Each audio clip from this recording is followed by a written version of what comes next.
Why was everyone staring at her like she didn't belong there? The air was still, heavy with sand and judgment when the first crack of gunfire tore through the Nevada desert. It rolled across Camp Ravenwood like thunder crawling low under the rising sun, a sound that silenced every joke, every heartbeat, every whisper. Then, for 3 seconds, nothing moved. Smoke drifted above the firing line. Dust hung suspended in the chill. And when the world finally exhaled, every head turned, not toward the veterans who had earned their scars through a dozen deployments, but toward the lone figure standing at the far end of the range. Lyra Ka, recruit, scout sniper trainee, the girl no one expected to last the week. Her name wasn't whispered with respect yet just disbelief. She was the kind of presence that drew stares for all the wrong reasons. Too quiet, too disciplined, too out of place. The voices came, sharp and unfiltered. Who put the rookie on the line? That's suicide. She'll break her shoulder before she breaks a target. Even the wind seemed to sneer through the rows of shooters. Master Sergeant Victor Petrov's voice cut through them like a whip. He didn't even bother hiding his amusement. Rookie Ka, he called, tone laced with contempt. You get lost on your way to orientation. Lyra didn't answer. Her stance was regulation perfect. Boots shoulder width, rifle resting in line with her body, chin level. She wasn't looking at him or at the others. Her gaze was locked on the horizon, the shimmering emptiness that stretched for miles. Inside, her heart pounded, but not from fear, from focus. They could laugh, they could underestimate her, it didn't matter. She hadn't come here for applause. She'd come to earn silence, the kind that only respect could buy. When the quartermaster crew rolled out the weapon, the laughter faltered. Even the veterans leaned forward, eyes narrowing. The rifle looked less like a firearm and more like a weapon pulled from a battlefield myth, 4 feet of steel and menace. The Snipex Alligator. Chambered in 14, 5 times 114, the kind of round meant to punch through armored vehicles, not paper targets. The bipod dug deep into the sand with a metallic thud that seemed to shake the ground. Colonel Thomas Rook stepped forward. His face carried the kind of lines you didn't get from age, but from wars, 100 of them if rumor was true. His tone was calm, but every word carried weight. This is the long shot line, he said. Today, we separate myth from reality. No one spoke. Targets are set at 2,000 meters and beyond. You miss, the desert swallows your bullet. You hit, he paused, eyes sweeping the line. Then you join the few who have earned that right. Lyra's pulse slowed. Her hands were steady, but the dryness in her throat burned like fire. She wasn't supposed to be here today. Her assignment was to observe, take notes, record data, learn, not fire, not even touch a rifle. But when Rook's gaze drifted down the line, landing on her, something flickered behind his calm expression. A question, maybe. A test. Or perhaps a challenge meant to crush her before she'd even begun. He spoke her name, a simple sound that felt like a command. Rookie Ka. Her breath caught. You've been starring long enough. Let's see if you can handle something heavier than a clipboard. The range erupted in low laughter. It wasn't friendly. It was the kind of laughter soldiers used to hide their discomfort, the sound of men who'd already decided what she couldn't do. Lyra stepped forward anyway, boots grinding against gravel, the weight of their eyes like a wall pressing down on her. She reached for the alligator. Its cold metal nearly tore from her grip, a brute of a weapon that demanded submission before it offered control. She eased it into position, lowering herself prone on the sand. And then something shifted. The laughter dulled, the wind quieted, even the heat seemed to hold its breath. For the first time, they watched her seriously. Every sniper on that line, men who had taken lives at impossible distances, waited to see this rookie crumble under the recoil. She didn't. Her cheek found the stock. Her finger traced the trigger, gentle and sure. Through the scope, the world narrowed into a single grain of clarity: wind, range, gravity, mirage. Every variable spinning like an equation only she could read. In her world there was no audience, no Petrov, no doubt, only distance. And silence. Sergeant Marcus Reyes fired first, 3 quick cracks from his M4A5. Every round struck dead center at 2 kilometers. The men clapped, nodding in respect. Then Petrov stepped up, his Barrett M82A1 gleaming like a predator in sunlight. He fired 3 rounds that boomed across the desert, each one slamming into steel at 2,400 meters. Cheers erupted. He didn't smile. He didn't need to. The message was clear. This was his domain. Lyra waited. When Rook called her name again, the laughter returned, faint but sharp. She ignored it. The range master gestured. Target 3,712 meters. The smirks froze. That was no test, that was a graveyard for pride. She adjusted one dial, then another. Windage, elevation. Her mind moved faster than her heartbeat. The air shimmered with heat, bending the horizon. She inhaled, exhaled. Somewhere behind her, Petrov muttered, "She won't even survive the recoil." Lyra's finger brushed the trigger. The world stopped. The alligator roared. The recoil slammed her shoulder like a hammer strike. Dust exploded, swallowing her in a cloud of heat and sound. For 7 eternal seconds, no one breathed. The bullet was already half a desert away, cutting through air thick as glass. Then a voice from the spotting tower, Dawkins, stammering in disbelief. Impact center mass, direct hit. The silence that followed was heavier than any explosion. Someone cursed softly. Another laughed, not mocking but awed. Petrov stormed forward, shoving aside a spotter to peer through the scope himself. His silence afterward was louder than his laughter had ever been. Colonel Rook's voice broke through, calm but firm. "Document it." He looked at her, not like a rookie anymore, but like a question he suddenly didn't know the answer to. "One shot at 3,712 meters, he said. "Confirm and record." Lyra didn't move. Her body trembled under the adrenaline, but her eyes were steady. Inside, her chest burned with something she hadn't let herself feel in months: pride. Not the loud kind. The quiet kind that hid behind discipline. Petrov spat the word like poison. "Fluke." Rook didn't even glance his way. "Recruit Ka, prepare a second round." Every soldier on that line knew what that meant. This wasn't about luck anymore. It was judgment. She reloaded, slow, measured. The desert heat shimmered over her hands. The trigger broke again. Another roar, another 7 seconds.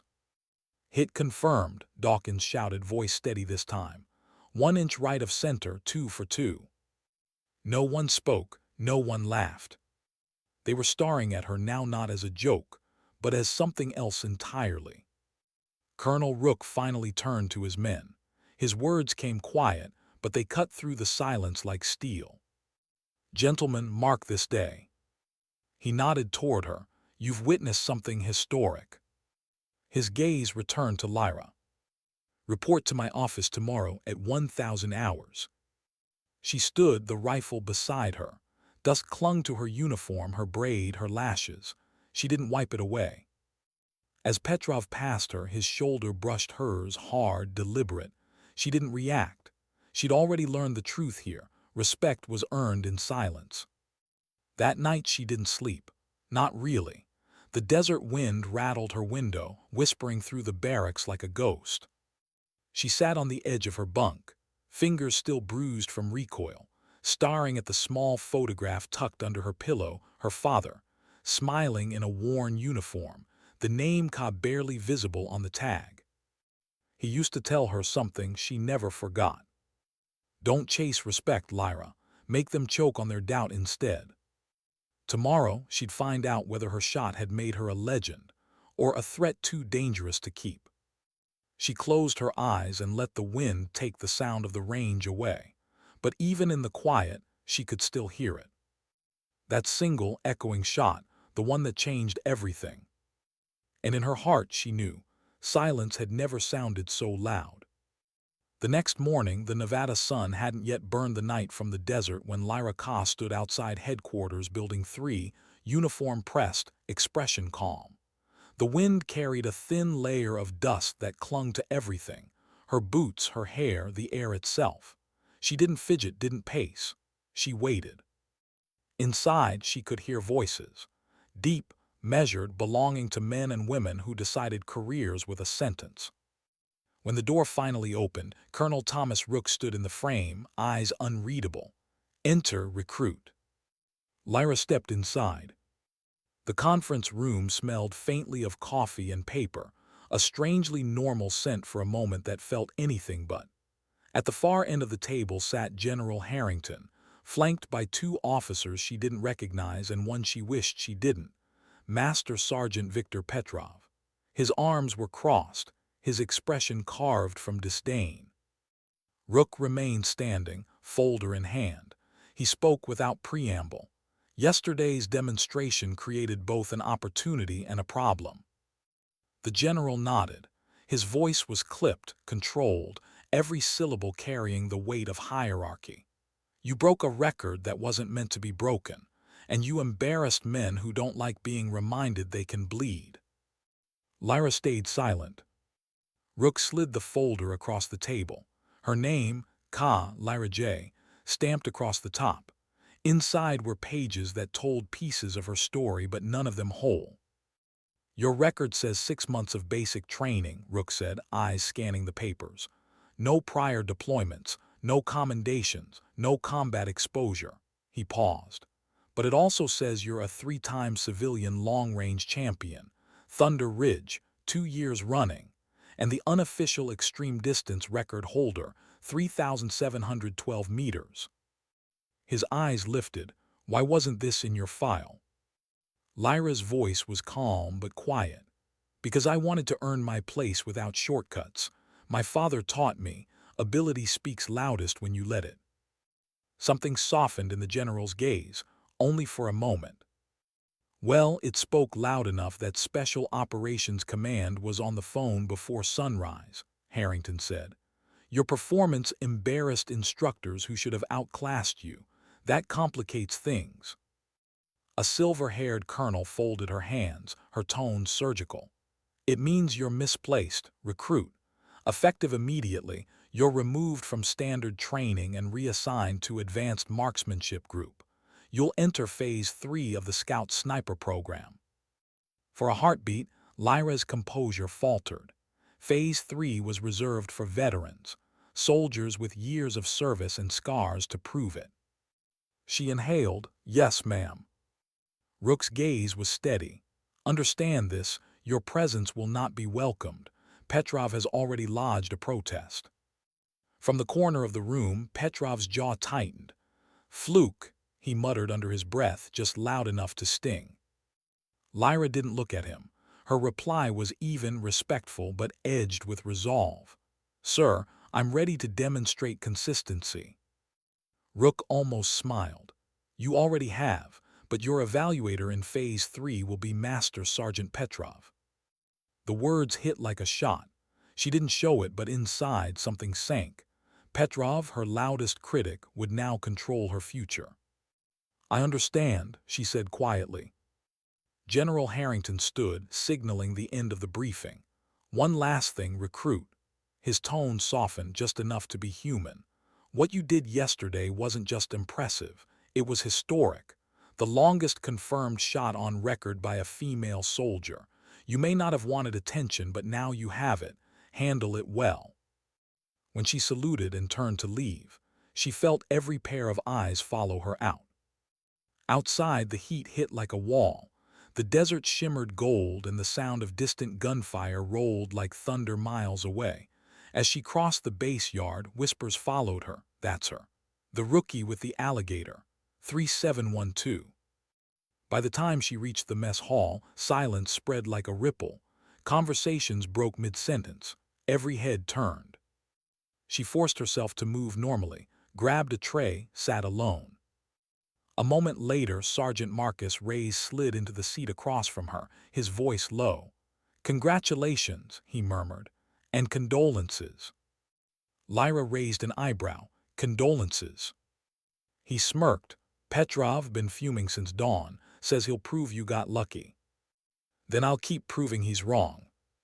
Reyes chuckled. "Careful.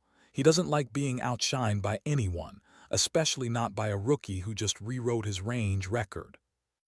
Lyra looked down at her coffee, the reflection of her own eyes staring back, steady, unreadable. "Then he'll have to get used to silence." Reyes smiled faintly. "You've got more support than you think." As he left, she could feel the tension in the room thicken. Doubt, envy, admiration. 6 months of anonymity erased by 7 seconds of bullet flight. That night she found herself back at the range long after sunset. The firing line was empty. The air carried the scent of oil, dust, and faint gunpowder, a strange kind of peace. She lay down in the same spot she'd fired from that morning before. The sand was cold now, and the stars above shimmered like distant tracer rounds. She closed her eyes and heard her father's voice again. "Distance doesn't lie, Lyra. You either hit or you don't. No excuses." She whispered to the dark, "I didn't miss." The next day began before dawn. Phase 3 training meant no sleep, no comfort, no excuses. Petrov was waiting at the range, clipboard in hand, expression unreadable. "Candidate Ka," he said flatly, "you're in my class now. That means you follow my pace, my rules. You don't talk unless I ask you to. You don't shoot unless I tell you to. Clear?" "Clear, sir." "Good." He stepped closer, his voice dropping low enough only she could hear. "You made me look like a fool. Don't expect that to go unanswered." She met his eyes. "I didn't make you anything, sir. The distance did." His jaw flexed, but he didn't reply. The first week of advanced training was nothing but endurance and repetition. Firing drills under 30-mile-an-hour winds. Spotter coordination in heat mirage. Target adjustments without rangefinders. Petrov never praised her. He didn't need to, his silence said enough. But others noticed. During a long-range exercise, Reyes leaned over and whispered through his mic, "You ever sleep, Ka?" "Sometimes," she replied, eyes still on the target, "when the wind does." Her shot cracked, hitting dead center at 2,200 meters. Reyes just grinned. "Remind me never to play cards with you."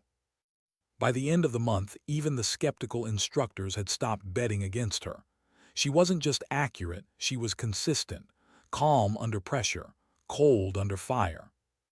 But Petrov, he never eased up. Late one evening, after a 14-hour field exercise, he cornered her in the armory. "You think that shot made you special," he said, voice low, almost a growl. "No, sir." "Then why are they whispering your name?" She met his glare evenly. "Because you keep saying it." He stared at her for a long moment, then turned away with a bitter laugh. "Careful, rookie. The Army loves miracles until they start questioning who made them happen." When he was gone, Lyra leaned against the metal rack, breathing slowly. She wasn't naive. She understood what he meant. A record-breaking shot from a recruit didn't fit the system, and systems didn't like being challenged. The following week brought another summons, this time to a briefing room she hadn't seen before. It was colder, darker, only a few officers inside. Harrington, Rook, Petrov, and one woman she didn't recognize dressed in unmarked fatigues. "Recruit Ka," Harrington began, his tone unreadable. "Yesterday you made history twice, but records are one thing. What matters is whether you can be trusted with what comes next." Lyra straightened. "Sir, I didn't come here to make records, I came to serve." Rook leaned forward. 3,712 meters confirmed twice. That makes you the most accurate marksman we have on file. And yet 6 months ago you were logistics transfer. No combat ribbons. No deployments. To some, that imbalance is concerning. His gaze shifted to Petrov. Petrov's voice was clipped, almost measured. Permission to speak freely.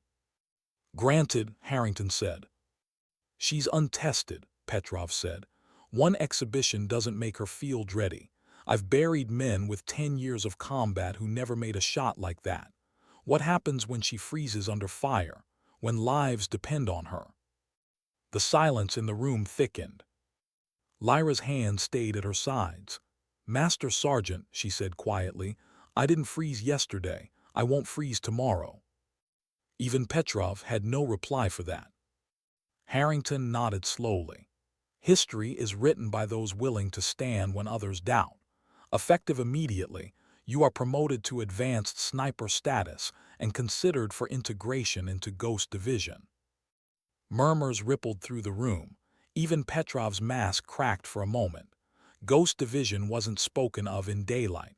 Officially, it didn't exist. Lyra's pulse quickened. She'd heard the rumors, missions without patches or medals, operations buried under silence. Soldiers who returned different or didn't return at all. She swallowed hard. Yes, sir. Rook closed the folder. Understand this, the uniform doesn't guarantee respect. Every shot, every mission, you'll earn it again and again. That's the price of standing where you do now. When the meeting ended, Petrov stopped in front of her at the door. His tone was different this time, low, rough, but almost grudging. You've got aim, Ka. Let's see if you've got endurance. She met his gaze. I'll see you on the line, Master Sergeant. He gave a faint nod and walked away. Outside, the sun was merciless again. Heat waves danced across the tarmac, but for the first time the air felt different, lighter. She wasn't just a recruit anymore. She was a sniper candidate for the shadows, the place where legends were either forged or forgotten. And as she walked back toward the range, the wind caught her collar, whispering across the desert like a promise. Her story had begun with mockery and silence. It would continue in both. Somewhere beyond the horizon, another target waited, one that would test not her aim but her soul. What kind of soldier volunteers for a unit that doesn't exist? That question followed Lyra long after she signed the papers. The next morning, the insignia of her new assignment wasn't pinned to her chest. There was no insignia at all. Just a sealed envelope and an instruction. Report to Hangar 9 at 4:30. Bring nothing but your weapon and silence. She arrived before dawn. The air was cold, sharp enough to bite through her fatigues. The desert around Camp Ravenwood looked endless in the pale half-light, its horizon swallowed by mist and heat shimmer. Hangar 9 sat apart from the rest of the base, unmarked, fenced, and guarded by men whose faces carried no names. A voice met her as soon as she stepped inside. You're early. Lyra turned. The woman from the briefing, tall, silver hair cropped short, eyes like frost. She moved with quiet authority, every motion economical, practiced. Lieutenant Colonel Arden Vale, she introduced herself, though the name felt more like a code name than truth. Ghost Division Operations Lead. Yes, ma'am, Lyra said straight-backed. Vale studied her in silence for several long seconds. You understand what this unit is? Lyra hesitated. Only what I've heard. Then let me tell you what you haven't. Vale stepped closer, lowering her voice. We handle missions that don't exist, targets that don't exist, mistakes that can't exist. You'll have no medals, no commendations. If you fail, the world will never know your name. If you succeed, it won't remember it either. Lyra didn't blink, understood. Do you? Vale's gaze sharpened. Because this isn't about skill anymore. This is about silence. Out there, your reputation means nothing. Your record means nothing. Only what you do in the next breath matters. Can you live with that? Lyra met her eyes. Yes, ma'am. Vale held her stare another moment, then nodded toward a group of soldiers standing by the far wall. Then meet your team. There were 5 of them. All men, older, scarred, the kind who looked like they'd forgotten what civilian life even meant. They watched her like wolves sizing up a new pack member. Vale's voice echoed through the hangar. You'll call yourselves Ghost 6. Operative designation, Ka. Petrov's name wasn't mentioned, but Lyra saw him near the back of the hangar, arms crossed, eyes unreadable. He wasn't leading this unit, but he was watching, always watching. Ray stood among the five. He gave a faint nod when their eyes met, a quiet reassurance. Vale continued, "You'll begin with evaluation drills. Endurance, precision, survival, cohesion. Ghosts operate beyond recognition. Your shadows move where daylight dies." Lyra's lips barely moved. "Yes, ma'am." That day broke her body more than any training before. They ran across miles of dunes carrying full packs under desert sun, crawled through gravel until their elbows bled, fired through windstorms that turned the air into a wall of dust. Every time her body begged her to stop, she heard her father's voice again. "The moment you think you're done, you're only halfway there." By nightfall, 3 recruits had dropped out. One vomited from heat exhaustion, another couldn't keep his rifle steady from dehydration. Lyra didn't fall. She didn't speak either. When the day ended, Vale simply said, "Report back tomorrow. You've got the eyes for the dark." That night, Lyra lay awake on her bunk, staring at the ceiling fan spinning in silence. Her arms ached, her shoulders still bruised from recoil practice. She didn't mind the pain, it made things real. But what weighed heavier was the question that had started to haunt her. Why me? Why had they chosen a rookie to join the Ghosts?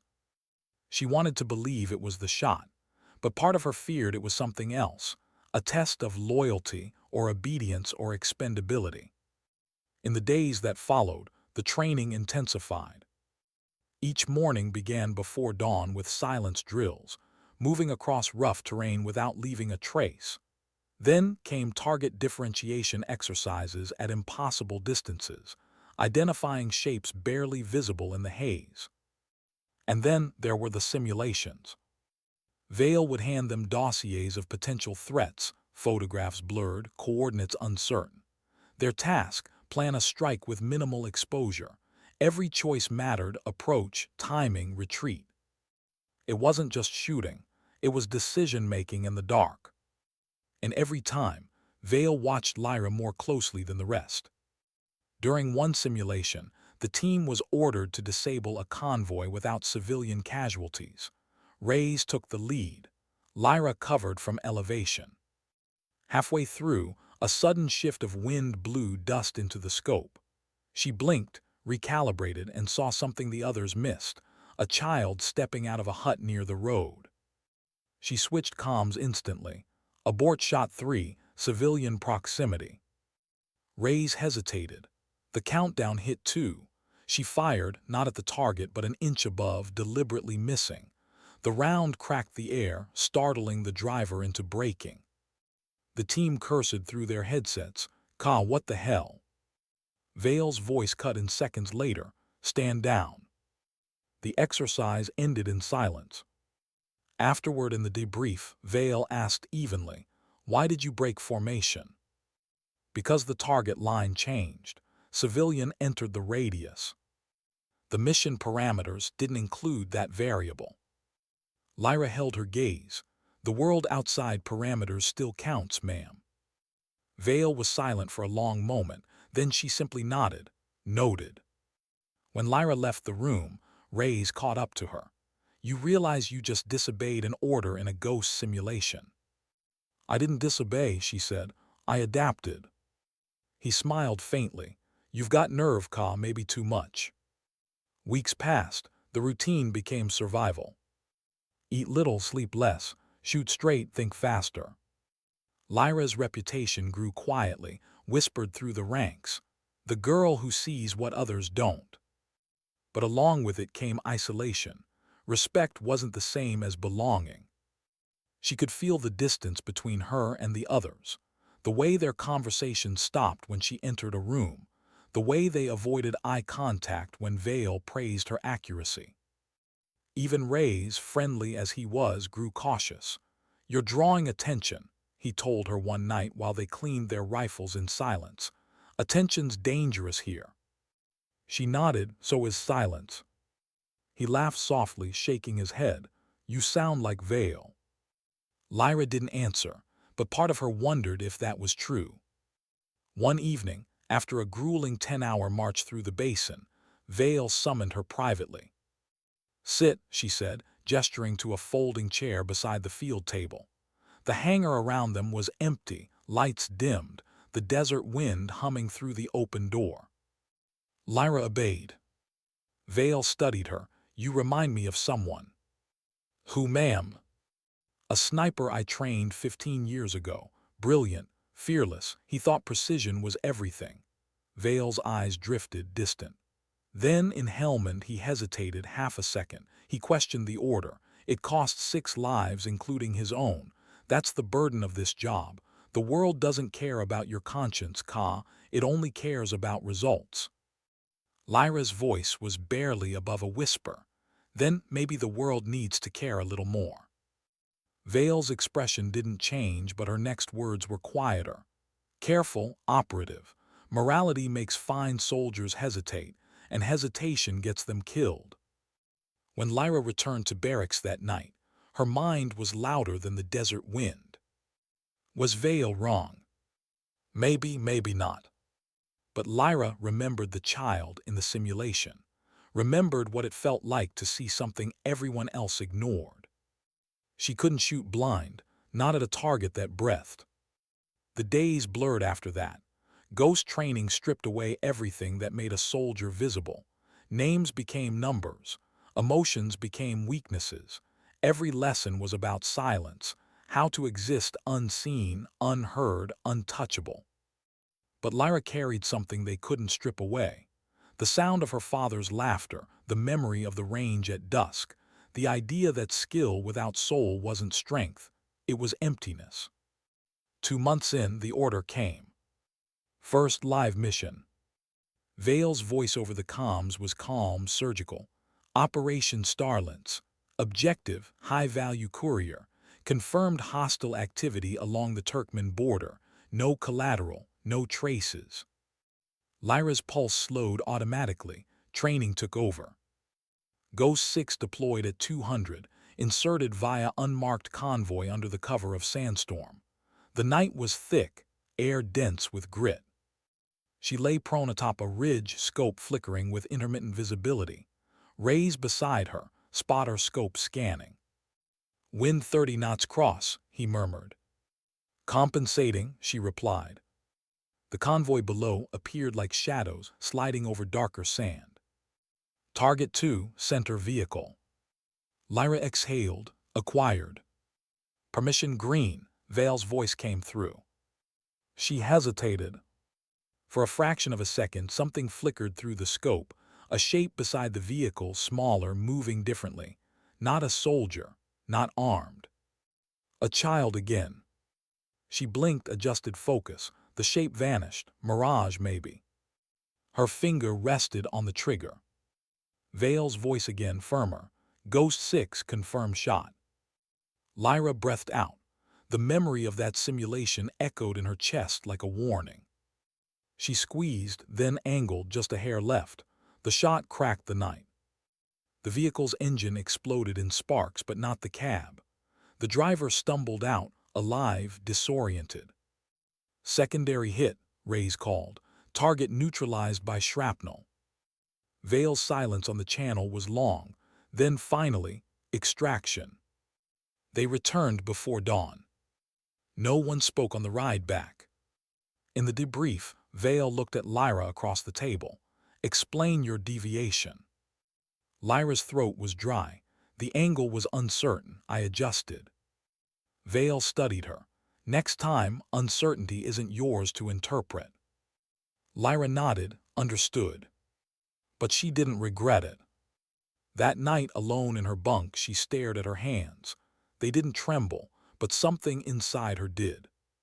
The Ghost Division didn't write its history, but somewhere deep down, Lyra knew, one day, someone would ask what it meant to pull the trigger and still keep your soul. And she wondered if she'd have the courage to answer. When you take a life at distance, the silence always arrives first. It seeps in before the sound fades, before the smoke clears and it stays. Lyra Kahl learned that on her second mission. 3 weeks after Operation Starlance, the Ghost Division was deployed again, this time into the mountains of northern Syria. The mission brief was minimal as always. No maps, no insignia, no questions. Just coordinates, a name, and an unspoken rule. Shoot, report, vanish.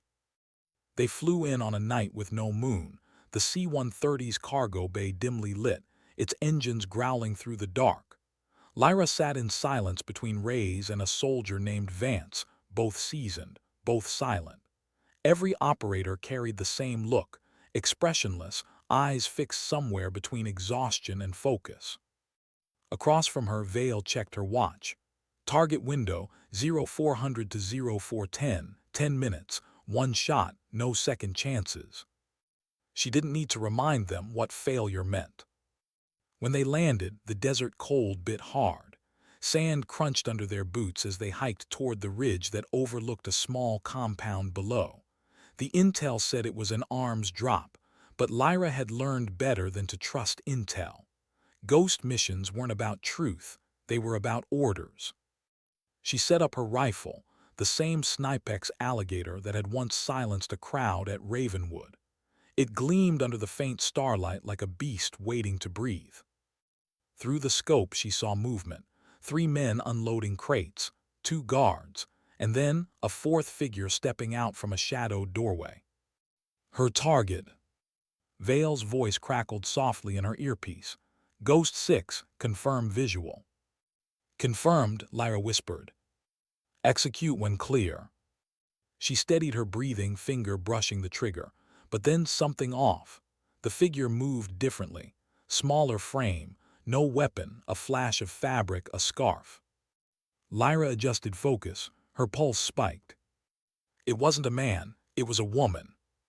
Her voice came low, calm. Command, target ID mismatch. I've got a civilian female. Static, then Vale's reply, ice cold. Negative, Ghost 6, that's your mark, execute.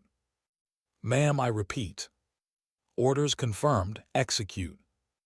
Lyra's heart thudded in her chest. She could see the woman now more clearly, young, maybe 20, carrying a satchel, handing papers to the guards. Lyra hesitated, her finger didn't move. Ghost 6, Vale said again, sharper. You have 10 seconds. Reyes whispered through the comm. Lyra, do it, don't think. 9 seconds. The crosshairs steadied. 8. Her finger tightened, then froze. 7, 6. Something inside her screamed no. She adjusted, breathed out. The shot cracked not into the woman but the crate beside her. Wood splintered, scattering metal fragments into the sand. The guards dove for cover, shouting. Vale's voice erupted. What the hell was that? Diversion, Lyra replied, already cycling a second round. No casualties. Abort mission. Ghost 6, disengage immediately.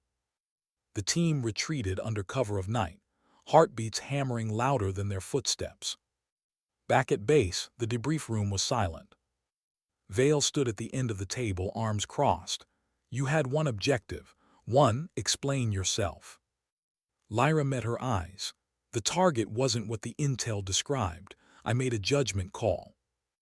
Vale's tone was venomous. You don't make calls in Ghost Division. You follow them. With respect, ma'am, Lyra said quietly, I was ordered to eliminate a civilian. Vale's expression didn't change. That civilian was an insurgent courier. Then show me proof. The words came out before she could stop them. Reyes shot her a warning glance, but it was too late. Vale stepped closer, voice dropping low. Proof isn't your concern, operative. Obedience is. Lyra held her ground. And what if obedience is wrong? The silence that followed felt like a verdict. Vale's eyes hardened. You're dismissed. Effective immediately, you're grounded from field operations pending review. The words hit harder than recoil. Lyra saluted, turned on her heel and walked out. The next 3 days crawled.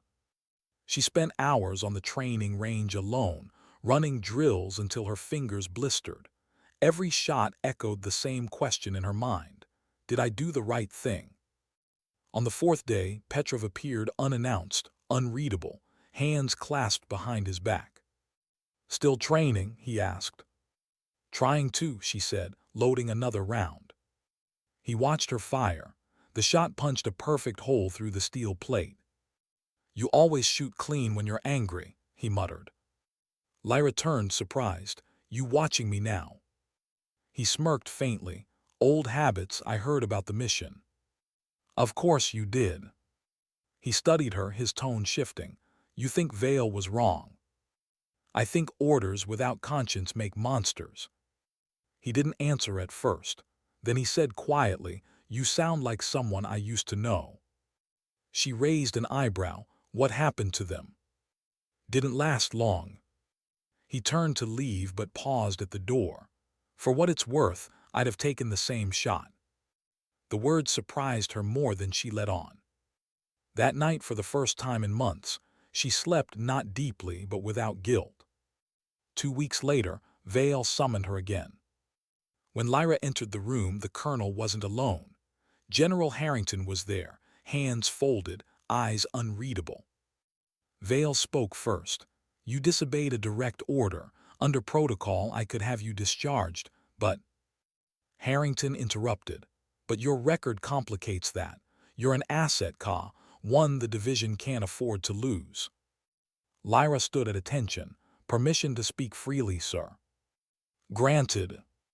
"I followed the rules of engagement. I didn't fire on a civilian. If that's a problem, then maybe the rules need rewriting." Harrington's expression didn't change, but Vale's jaw tightened. "You're idealistic, Harrington said. "That's dangerous in our line of work, but sometimes," he paused, his tone softening, "sometimes idealism is what reminds us we're still human." He turned to Vale. "Reinstate her." Vale didn't argue, but the frost in her eyes said enough. When the meeting ended, Harrington stopped Lyra at the door.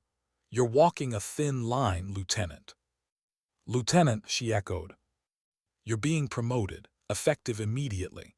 Consider it both a reward and a warning. The higher you climb, the harder the fall." She saluted. "Understood, sir." Outside, the air felt lighter, but the relief didn't last. Ghost Division's next mission came 48 hours later, a precision extraction in the Caucasus Mountains. Officially, there was no war there. Unofficially, there were always wars somewhere. Their objective: intercept a rogue operative trading NATO intel to foreign agents. Vale briefed them with mechanical precision. "No witnesses. Retrieve the data drive. Clean exit." Reyes leaned close as they geared up. "You sure you're ready to go back out?" "I was never out," she said simply. They inserted under freezing wind, snow cutting through their gear like glass. The drop zone was a narrow pass, cliffs on both sides, moonlight glinting off ice. Lyra took position on the ridge. Through her scope, the world looked crystalline, surreal. The target convoy appeared, a line of dark vehicles snaking through the mountain road. "Go 6 in position," she whispered. "Execute at mark," Vale replied. "Copy." Her finger rested on the trigger, breath even, heart slow. But again, movement in the periphery. A figure walking beside the convoy, smaller than the rest. Civilian, female. Lyra's pulse spiked. Not again. "Command," she murmured. "Unauthorized presence near target." Vale's reply came sharp. "Ignore it, fire." Lyra hesitated. "Fire Go 6, that's an order." The wind screamed around her. Her hands didn't shake, but something inside her did. She fired. The round struck clean. The target vehicle exploded in a flash of fire. When the smoke cleared, she adjusted focus and froze. The woman was gone. No movement, just snow. Lyra's throat tightened. "Command, confirm collateral." No response. "Command, confirm collateral." Vale's voice came through cold. "Mission complete, exfiltrate." The extraction felt endless. Every step through the snow echoed in her skull. Back at base, no one spoke to her. Not Vale, not Rays, not anyone. That night she sat alone in the armory, staring at the alligator's cold barrel. She made the shot, followed the order, completed the mission. And she'd never felt smaller. She closed her eyes and saw the flash again, the blur of fabric in the snow, the stillness after. For the first time, she hated the silence. 2 days later, Rays found her in the firing bay, sitting beside her rifle but not touching it. "You did what you were told," he said softly. Lyra didn't look up. "Then why does it feel like I didn't do what was right?" He sighed, "Because out here those aren't the same thing." She turned her head slightly. "You ever feel it, that quiet after the shot?" "Every time," he said, "and one day you'll miss it." "I don't think I will." Rays watched her for a moment, then said quietly, "Then you're better than the rest of us." But Lyra didn't feel better, she felt hollow. When he left, she looked at the rifle again, the weapon that had made her a legend and now made her question everything she believed about herself. Her father's voice echoed in her memory, faint but clear. "Never let the rifle decide who you are." That night she made a promise to herself. If she was going to keep serving, it wouldn't be for orders. It would be for meaning, for something clean, for something worth the silence. The rifle was supposed to make her stronger. Instead, it made her question what strength really meant. For days after the mountain mission, Lyra moved like a shadow through Camp Ravenwood's restricted zones, physically present, mentally elsewhere. Every footstep echoed too loudly in the hallways. Every voice felt distant. The only thing she still heard clearly was that single shot, the one that ended a life she hadn't meant to take. The after-action report called it a clean success. She called it something else. When she saw Vale again, the colonel didn't offer congratulations, just cold efficiency. "Ghost 6, your next assignment is in 3 days. Debrief and rearm." Lyra's voice was flat. "Permission to see target intel." Vale's gaze hardened. "Denied. You'll receive briefing on site." "Ma'am, with respect." Vale cut her off. "Respect isn't what you need here, Lieutenant. It's obedience. You're not here to think, you're here to act." Lyra didn't reply. She just saluted, turned, and walked away. But inside, something had cracked. That night, she found Rays sitting alone at the mess table, staring into a cup of coffee gone cold. "You ever wonder," she asked, "who we're really fighting?" He looked up slowly. "You don't want to start asking that question." "I already did." Rays sighed, leaning back. "Lyra, this division runs on silence. We're ghosts for a reason. If you start poking at the why, you'll disappear faster than you can load around." She stared at him, her expression unreadable. "Then maybe disappearing isn't the worst thing." He frowned. "Don't say that." But Lyra wasn't being dramatic. She was being honest. Because somewhere deep down, she had started to feel like the ghost they'd trained her to be, unseen, unheard, and slowly erased. When she returned to her bunk, she found a sealed envelope on her pillow. No sender, no insignia. Inside, a single sheet of paper with coordinates, a note scribbled in block handwriting. "Find the truth before it finds you." No signature. Lyra folded the paper and slid it into her boot. She didn't know who sent it, but something in her gut told her it wasn't a threat. It was a warning. The next evening she acted. After curfew, she slipped through the hangar shadows, moving like smoke. Years of stealth training made it almost easy. The coordinates led her past the outer perimeter, toward a communications building marked classified, access restricted. She used a bypass card she wasn't supposed to have, courtesy of a friend in logistics who owed her a favor. Inside, the room buzzed with low light and quiet machinery. Rows of files, coded transmissions, encrypted logs. She scrolled through data until a familiar name appeared. Operation Starlance. The mission she'd questioned. She opened it. The file decrypted slowly, flickering lines of text forming on the screen. But what she saw made her freeze. The woman she'd spared, the one Vale had called an insurgent courier, wasn't a courier at all. She was listed as Civilian Aid Coordinator, UN Partner Network. Lyra's pulse spiked. She scrolled further. The intel report had been altered, coordinates changed, identities rewritten. Someone had erased the truth and replaced it with a lie. She stared at the glowing screen, her reflection fractured across the glass. Then she heard the door click open behind her. "Step away from the terminal, Lieutenant." Vale's voice. Lyra froze but didn't turn. "How long have you been watching me?" "Long enough to confirm what I suspected," Vale said, walking forward. "You can't let things go." Lyra turned slowly, eyes steady. "You falsified a mission report. You made me target an innocent." Vale's tone didn't waver. "No, I executed orders from command." "Command doesn't exist," Lyra snapped. "Not for ghosts. You said it yourself, our missions don't exist. So whose orders are we following, Colonel?" For the first time, Vale hesitated. "You wouldn't understand." "Then explain it." Silence. Lyra took a step closer. "You taught me to shoot without emotion, to think in silence. But silence doesn't mean blindness. You made me kill someone who wasn't an enemy." Vale's jaw tightened. That woman's file was classified for a reason. She was working both sides. Her death prevented a leak that could have killed hundreds. "Or it covered one," Lyra said quietly. "Which is it?" Vale's eyes flashed. "You're out of line, Lieutenant." "No," Lyra said, her voice low, trembling with contained fury. "I'm finally in line, just not yours." For a heartbeat, neither moved. Then Vale's voice softened.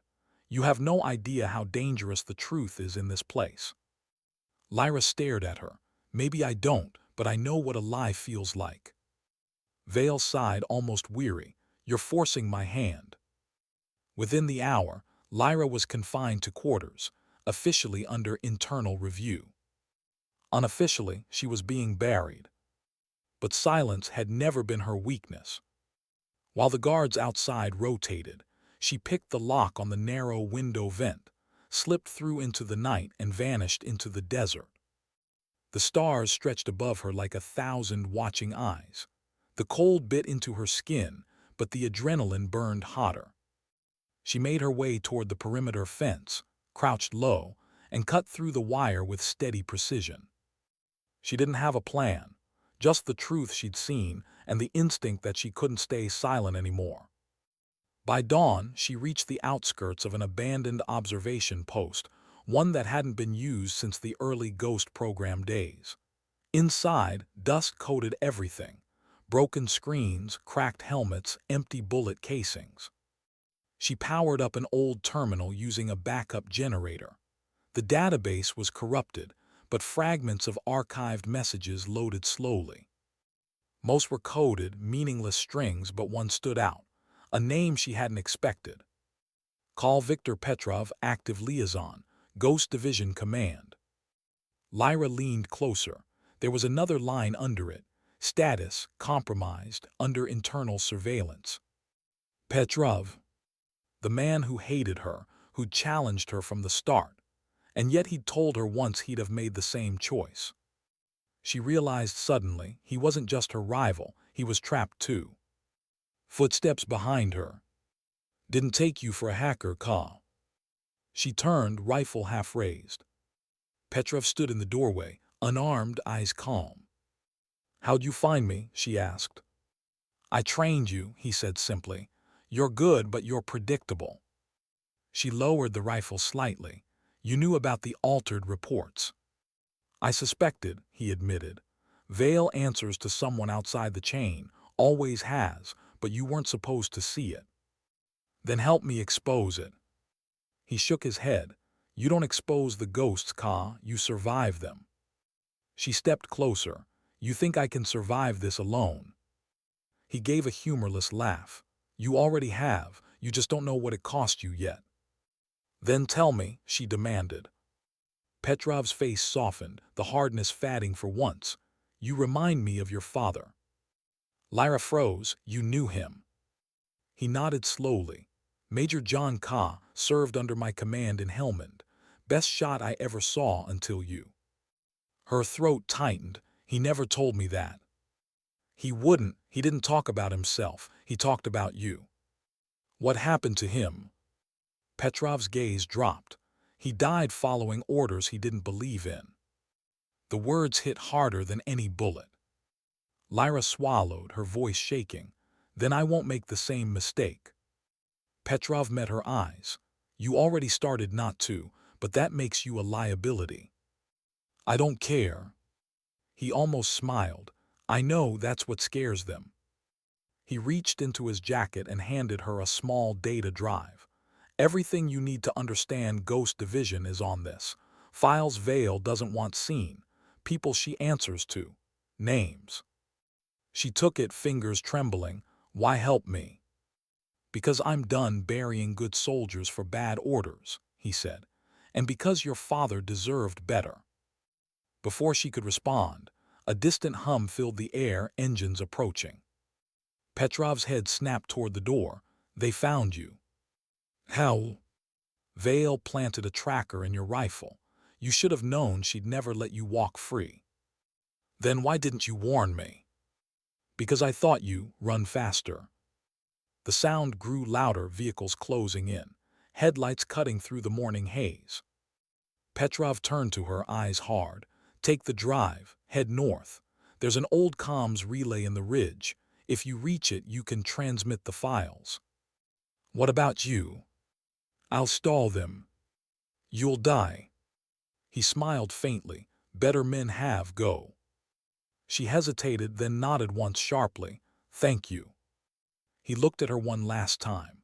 Tell your father wherever he is, he was right about you. Then he stepped out into the rising dust. Lyra ran. Bullets tore through the air behind her as she sprinted into the dunes. Sand kicked up around her boots, heat slashing through her lungs. She didn't look back, not when she heard engines rev, not when a burst of gunfire echoed across the ridge.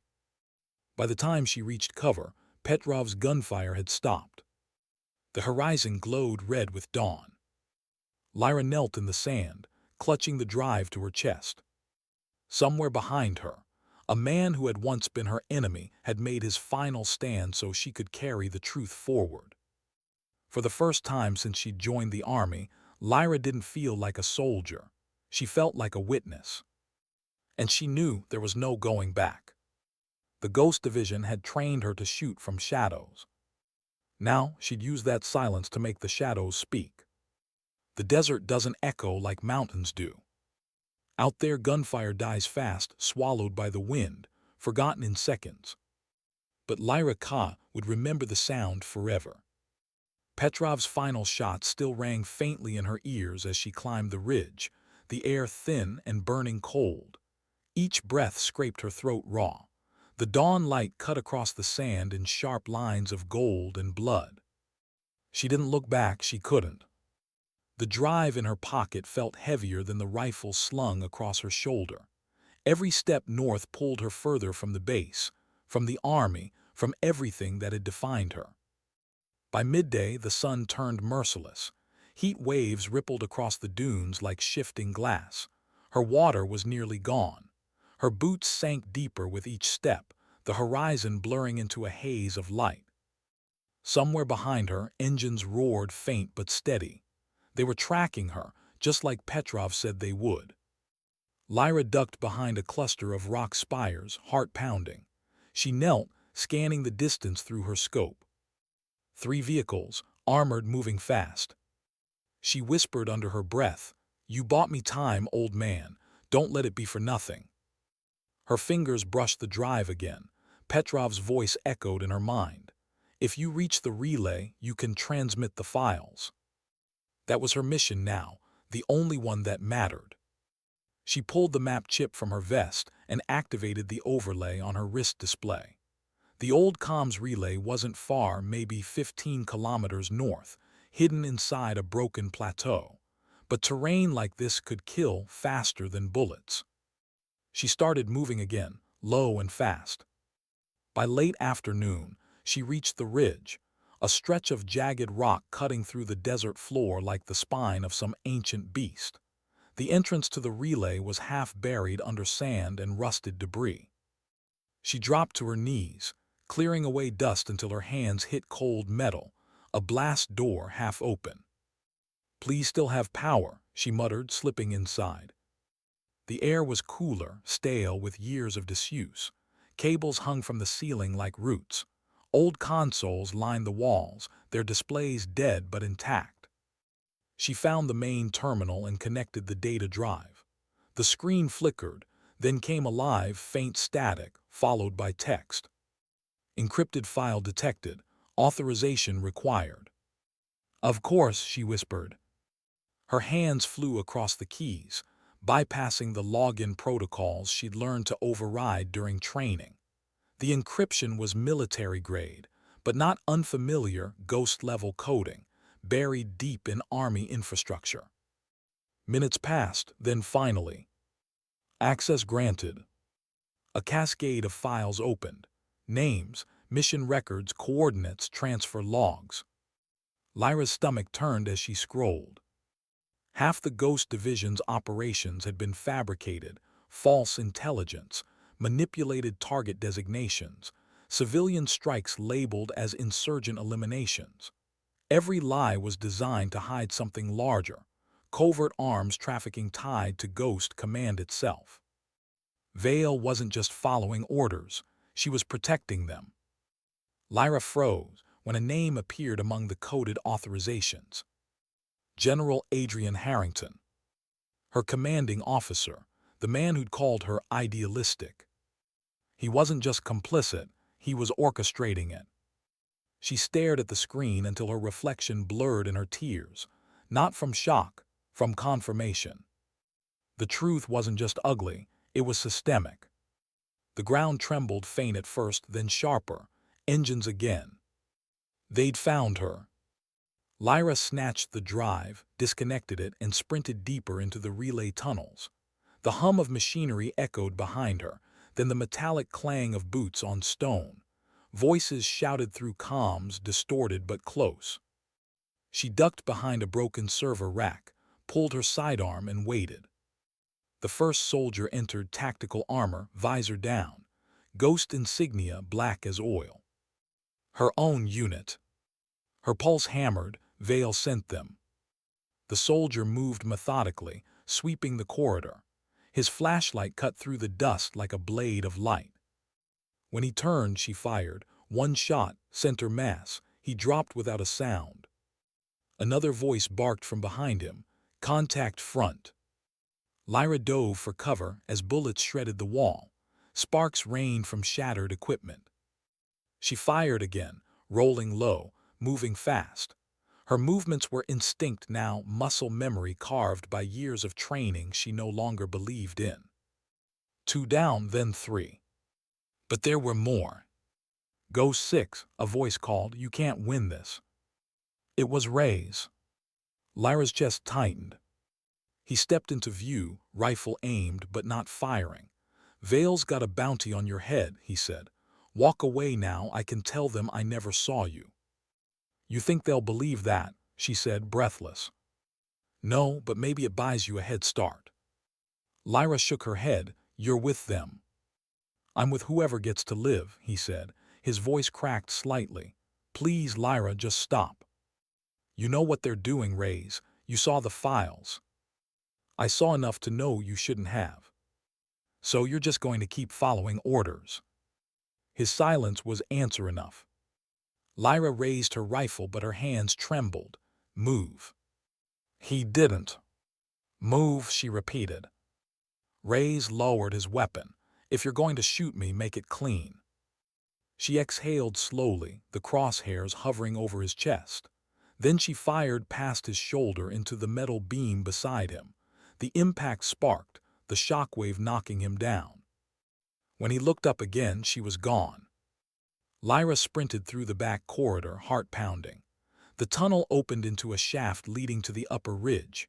She climbed fast, boots scraping against stone, fingers raw from gripping the cold ladder rungs. At the top, sunlight seared her eyes. She emerged into open air, sandstorm winds tearing at her clothes, horizon burning orange. The relay tower rose above her like a skeleton of rusted steel. She climbed. Each rung felt heavier than the last, but she didn't stop. When she reached the top, she clipped her harness, attached the data drive to the old antenna port, and powered up the emergency transceiver. "Come on," she whispered, "send." The light blinked once, twice, then steady. Transmission initiated. Her wrist display flashed confirmation. Data uplink, secure channel 47A, 23%, 42%, 65%. Then a gunshot. The impact tore through her shoulder, spinning her sideways. She hit the steel frame, gritting her teeth to stop the scream. Below, Vale stood beside an armored vehicle, rifle aimed. Her voice carried up through the storm. "You should have listened, Ka." Lyra dragged herself upright, blood soaking her sleeve. She pressed her back against the tower's crossbeam, one hand gripping the antenna mount. "Not this time," she muttered. She pulled her sidearm with her left hand and fired downward 3 quick rounds. One clipped the vehicle's hood. Another shattered Vale's windshield. Vale ducked, cursing. "You think they'll let this go, Ka? You think truth changes anything?" Lyra's voice came hoarse but steady. "No, but silence changes nothing either." Vale aimed again. "Stand down." Lyra looked at the transmitter. 92%. She turned back toward the colonel. "You trained me to kill without hesitation, but you forgot to teach me when not to." Vale's face hardened. "Then die with your principles." Lyra didn't answer. She fired one last time, not at Vale, but at the fuel canister beside her vehicle. The explosion ripped through the air like thunder. Flames erupted, the blast waves shaking the tower. Lyra clung to the frame as heat surged upward. The transmitter blinked, upload complete. She smiled faintly through the pain. "Got it." The tower groaned under the force. Metal screamed as one of the supports gave way. She unhooked her harness and leapt a desperate, graceless drop into the sand below. The landing knocked the air from her lungs, pain radiating through her side. But she was alive. Smoke and fire filled the horizon. The comms relay was gone, Vale's vehicle engulfed. Lyra crawled behind a dune, clutching her shoulder. Her vision blurred, but the wrist display glowed faintly. Transmission sent. Secure uplink active. It was done. The truth was out. Sirens wailed faintly in the distance, base alarms. Backup inbound. She pressed her forehead into the sand, whispering through clenched teeth, "Petrov, we did it." The wind howled across the desert, carrying the smell of smoke and iron. As she lay there, bleeding, the sky began to shift, clouds gathering where none had been. The first drops of rain in months fell on her face, mixing with dust and blood. For a long time she just breathed. And somewhere between the pain and the quiet, she smiled. She didn't know if the truth would reach the world, but she knew it had escaped the shadows. And that was enough. When the recovery team found her hours later, she was unconscious but alive. No one could agree on what had happened: the fire, the explosion, the corrupted logs. The official report said communication malfunction. But buried deep inside military archives, under Ghost Division's sealed data, an anonymous transmission had been logged. Unknown sender. Undeclared source. Subject line: the cost of silence. The first thing she noticed was the smell. Antiseptic plastic, recycled air. Then came the pain, a deep, steady throb that pulsed behind her ribs and shoulder. When she tried to move, the world tilted. "Easy," a voice said. "You're safe." Lyra blinked. The ceiling above her was white, too white. A soft mechanical hiss echoed nearby: oxygen line, IV drip, heart monitor. A hospital, military issue. Her throat felt dry. Where? Forward Medical Base, the medic replied. You were found outside the Ravenwood perimeter. Shock, blood loss, partial burns. You're lucky to be breathing. Lyra turned her head. The movement sent knives of pain through her shoulder, but she forced herself to look around. 2 beds, 1 guard outside the door, no windows. Not a hospital, she realized, a containment ward. Her pulse spiked. How long? She asked. 3 days, the medic said. You've been in and out. 3 days. Her hand went instinctively to her boot. Empty. The drive was gone. Panic flashed through her chest. My equipment. Confiscated, he interrupted. Protocol. Of course.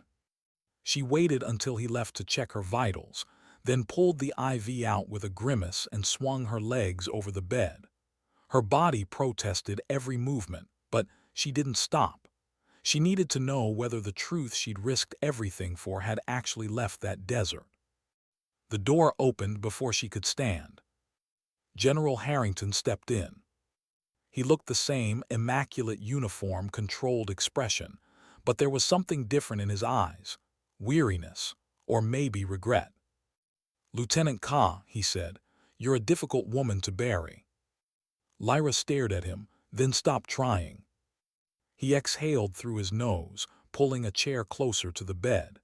You transmitted classified files through an unsecured uplink. Do you have any idea what you've done? I exposed the truth. Truth, he repeated quietly, as if tasting the word. You think it's that simple? You've endangered operations that hold this country together. By covering up murder. His jaw tightened.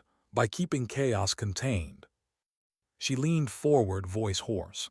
Ghost Division killed civilians. You doctored reports. You turned soldiers into executioners. That's not containment, sir. That's corruption. He didn't deny it. He just looked at her with an expression she couldn't read. You remind me of your father. The words hit like recoil. You knew him, she said. I trained him, Harrington replied. He was the same way, always asking why, always pushing lines that weren't meant to be crossed. Lyra's throat tightened, and what did that get him? Harrington's gaze didn't waver, a folded flag. For a moment neither spoke. The monitor beeped softly, a quiet metronome for the wait between them. Finally he said, your transmission reached the oversight board. The files are authentic. Command can't suppress all of it. There'll be investigations, hearings, people will fall. Lyra met his eyes, including you. A faint, tired smile touched his mouth. I've been falling for years. He stood. You'll be transferred to D.C. under protective watch until further notice. I've recommended you for honorable discharge. She frowned. You're letting me go. I'm containing a wildfire, he said. You lit it. I'll try to make sure it doesn't burn the wrong people. He hesitated at the door. Your father once told me the same thing you did, that silence can't buy peace. Maybe he was right. Maybe you are too. Then he was gone. Lyra sat back, stunned. The heartbeat monitor ticked softly beside her, steady and slow. She should have felt victorious. She'd done the impossible, broken the ghost's silence, exposed the system that created them. But instead she felt hollow.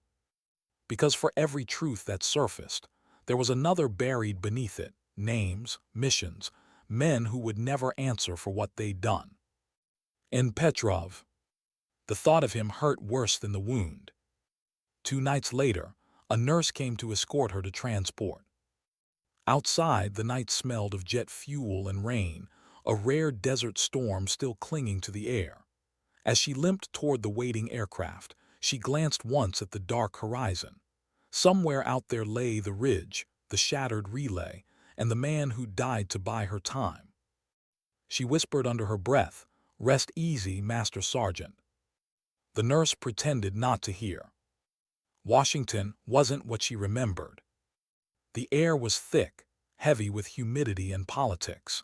She was moved through anonymous corridors, given new clothes, new identification, and a nondescript apartment overlooking the river. Officially, she was part of a temporary intelligence liaison program. In reality, she was a liability on watch. Every day felt the same. A handler delivered groceries. Another checked her phone. Her old call sign, her clearance, her rank all erased. Lyra Ka didn't exist anymore. Some nights she sat by the window, watching the reflection of city lights ripple on the water. She wondered if the world she'd saved even noticed. On the seventh day, a package arrived with no sender. Inside, a small wooden box and a folded note. He deserved a proper burial. R. Raise. Her hands trembled as she opened the box.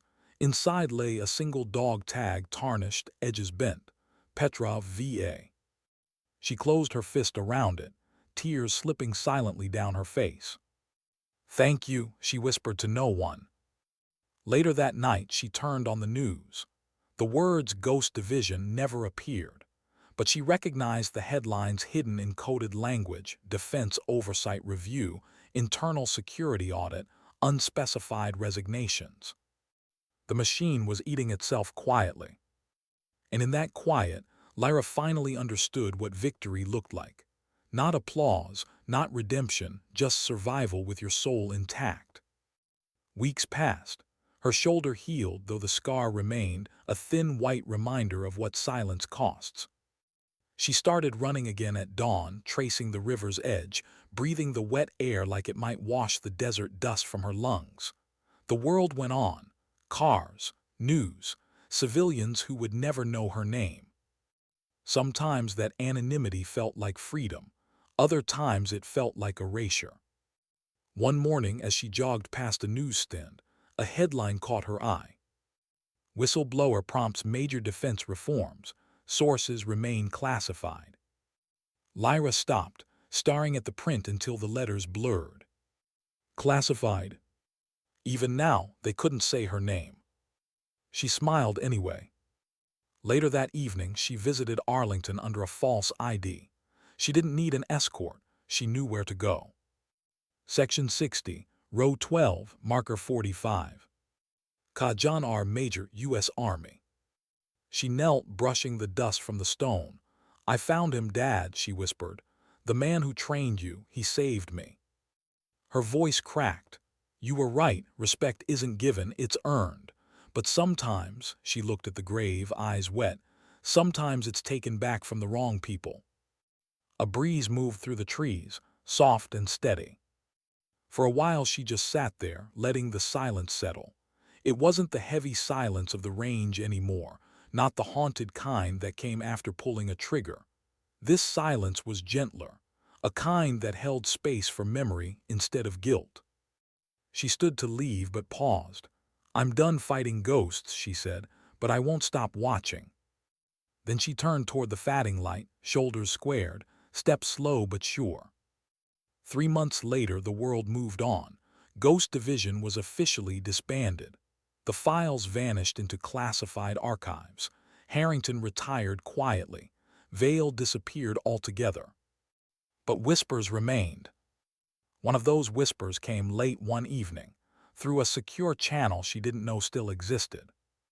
Unknown sender, attachment encrypted. She hesitated, then opened it. A single sentence appeared on her screen. New coordinate, same silence. She stared at it for a long time. No names, no orders, just a challenge. Outside, thunder rolled across the river. The storm lights flickered in the glass, flashing red and blue like warning beacons. Lyra exhaled slowly, then shut the laptop. Maybe it was another trap, maybe another chance. But she'd learned one thing from the desert: sometimes you don't choose the battles, they find you. She walked to the window. Her reflection looked different now. Not the rookie who'd once trembled behind the alligator, not the ghost who'd followed orders into darkness. Just a soldier who'd found the courage to disobey. The city glowed behind her. Far off, sirens wailed. She whispered, "Respect isn't loud." Then quieter still, "It just lasts." The first thing she noticed was the smell. Antiseptic plastic, recycled air. Then came the pain, a deep, steady throb that pulsed behind her ribs and shoulder. When she tried to move, the world tilted. "Easy," a voice said. "You're safe." Lyra blinked. The ceiling above her was white, too white. A soft mechanical hiss echoed nearby: oxygen line, IV drip, heart monitor. A hospital, military issue. Her throat felt dry. "Where?" "Forward medical base," the medic replied. "You were found outside the Ravenwood perimeter. Shock, blood loss, partial burns. You're lucky to be breathing." Lyra turned her head. The movement sent knives of pain through her shoulder, but she forced herself to look around. 2 beds, 1 guard outside the door, no windows. Not a hospital, she realized, a containment ward. Her pulse spiked. "How long?" she asked. 3 days, the medic said. "You've been in and out." 3 days. Her hand went instinctively to her boot. Empty. The drive was gone. Panic flashed through her chest. "My equipment." "Confiscated," he interrupted. "Protocol." "Of course." She waited until he left to check her vitals, then pulled the IV out with a grimace and swung her legs over the bed. Her body protested every movement, but she didn't stop. She needed to know whether the truth she'd risked everything for had actually left that desert. The door opened before she could stand. General Harrington stepped in. He looked the same, immaculate uniform, controlled expression, but there was something different in his eyes. Weariness, or maybe regret. "Lieutenant Ka," he said, "you're a difficult woman to bury." Lyra stared at him, then stopped trying. He exhaled through his nose, pulling a chair closer to the bed. "You transmitted classified files through an unsecured uplink. Do you have any idea what you've done?" "I exposed the truth." "Truth," he repeated quietly, as if tasting the word. "You think it's that simple? You've endangered operations that hold this country together. By covering up murder." His jaw tightened. "By keeping chaos contained." She leaned forward, voice hoarse. "Ghost Division killed civilians. You doctored reports. You turned soldiers into executioners. That's not containment, sir. That's corruption." He didn't deny it. He just looked at her with an expression she couldn't read. "You remind me of your father." The words hit like recoil. "You knew him," she said. "I trained him," Harrington replied.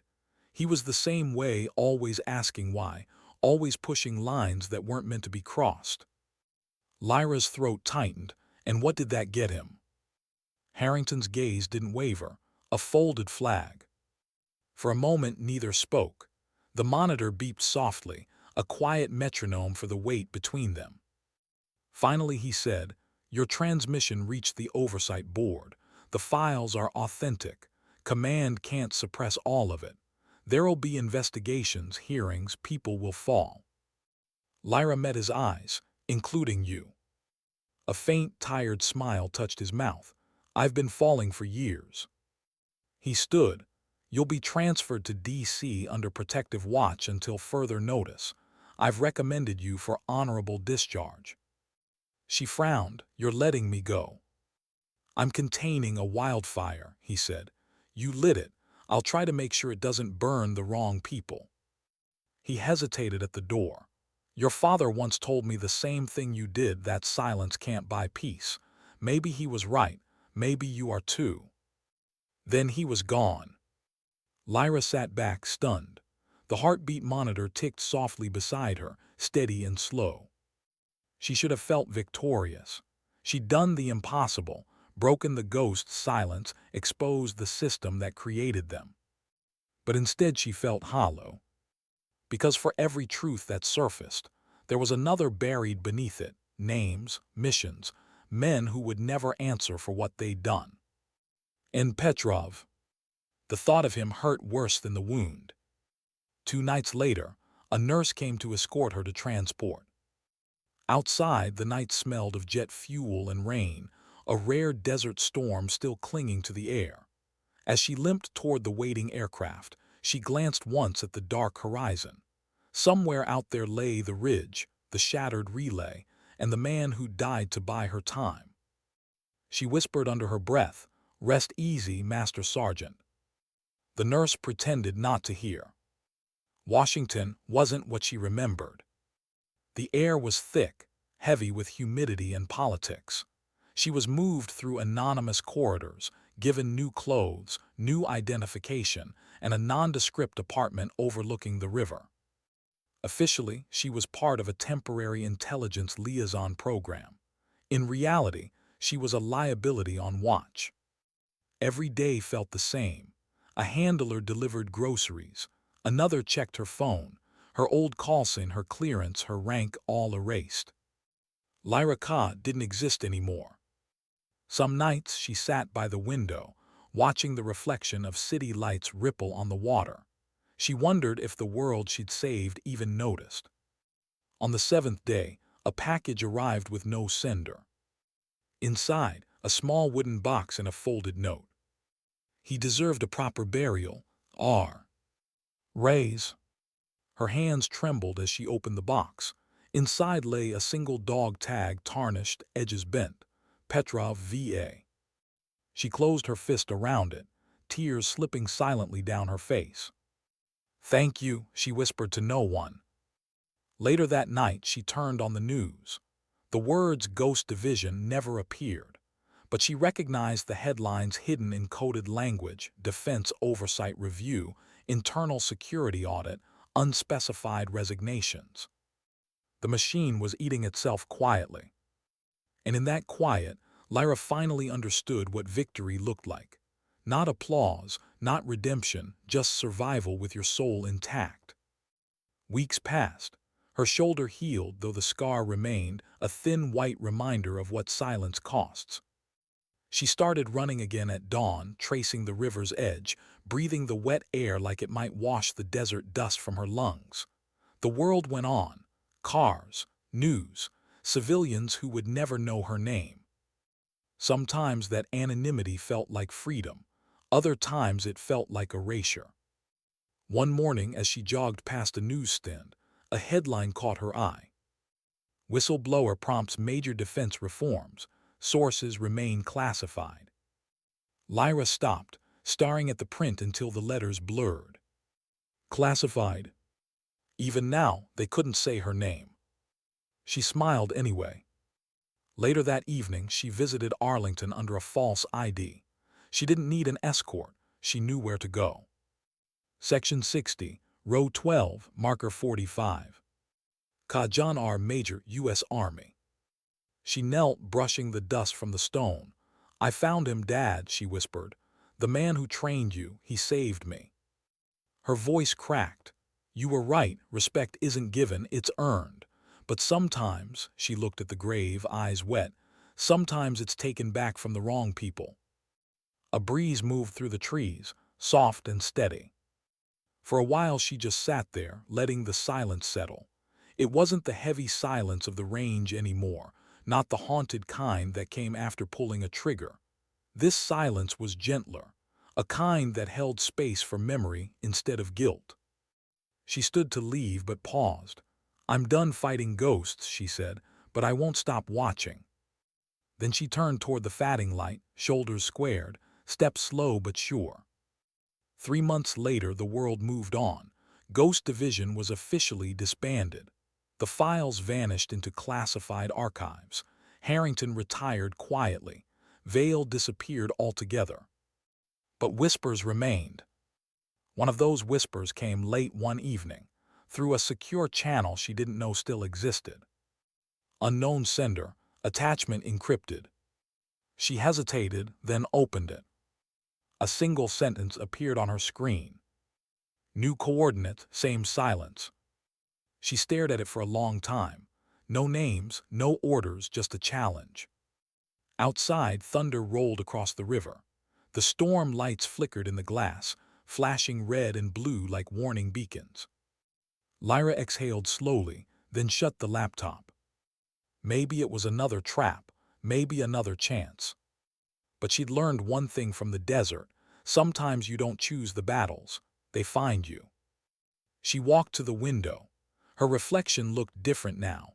Not the rookie who'd once trembled behind the alligator, not the ghost who'd followed orders into darkness. Just a soldier who'd found the courage to disobey. The city glowed behind her. Far off, sirens wailed. She whispered, "Respect isn't loud." Then quieter still, "It just lasts."